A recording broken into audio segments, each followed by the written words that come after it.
राधे राधे दोस्तों। मेरा नाम नेहा है। मैं दिखने में काफी सुंदर हूँ। मेरा रंग भले ही सांवला है, लेकिन दिखने में किसी हूर से कम नहीं लगती हूँ। ये कहानी नवंबर 2020 की है। मेरे छोटे मामा का लड़का बीमार था, तो मेरे मामा ने मुझे कॉल करके जाने के कहा।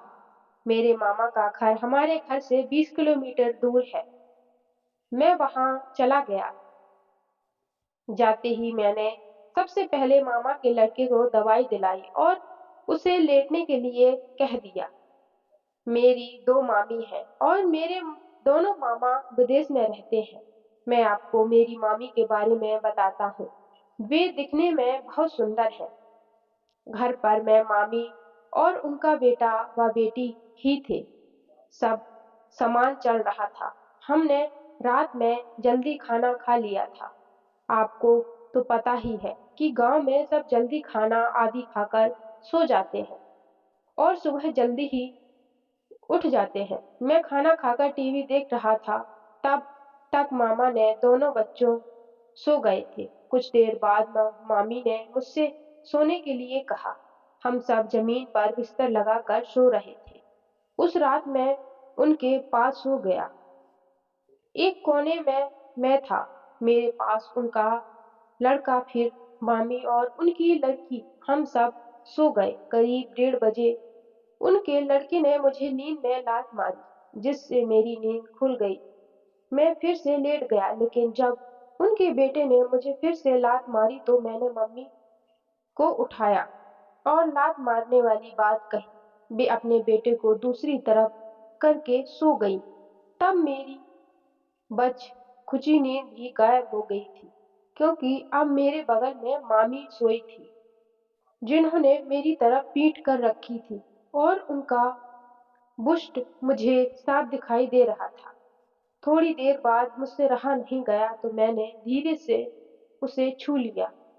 मेरे छूने से मामी एकदम से जाग गई और मुझे डांटने लगी। मैं उन्हें देखने लगा। मामी भी मुझे देख रही थी।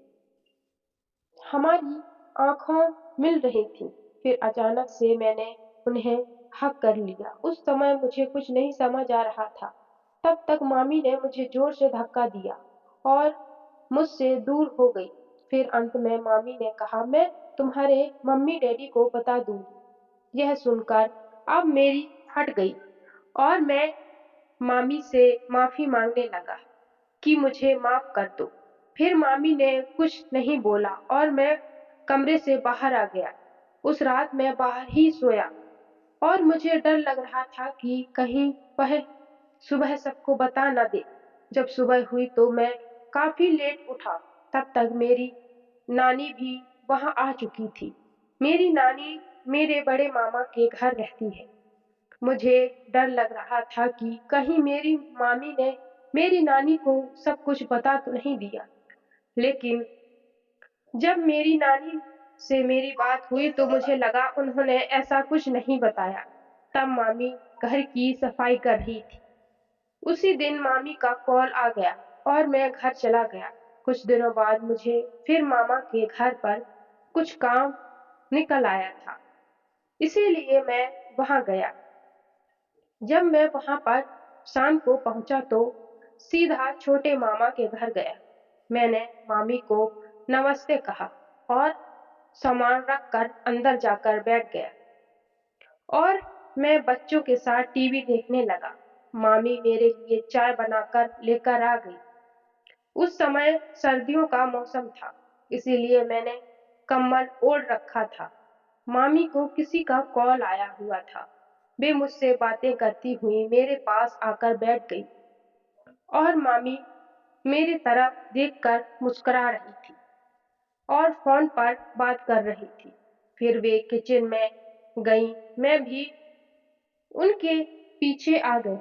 मैंने उनको पूंछे से पकड़ लिया तो मामी बोली, बच्चे को सो जाने दो, फिर मैं तुमसे बात करती हूँ।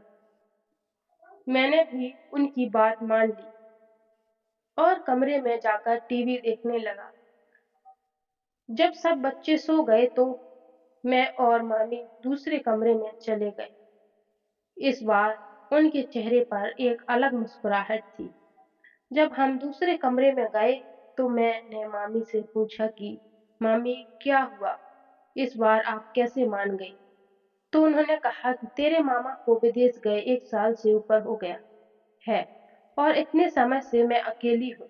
उस दिन तो मैं इसीलिए डर गई थी, कहीं तुम कुछ और ना समझ बैठो। इसके बाद मेरे और मामी के बीच फुटबॉल मैच प्रारंभ हुआ। पहले हाफ में मैंने कुल 3 गोले मारे और दूसरे हाफ में 6 गोले मारे। मेरे इस मैच के बाद मामी ने मुझे इनाम भी दिया। फिर वो सब के बाद हम लेट गए। उस दिन के बाद हम मिलते रहते थे। तो कैसी लगी स्टोरी दोस्तों, कमेंट सेक्शन में ज़रूर बताना। स्टोरी अच्छी लगी तो प्लीज़ वीडियो को लाइक कर दें, चैनल को भी सब्सक्राइब कर देना और इसका 2 पार्ट चाहिए तो प्लीज़ कमेंट कर देना। राधे राधे।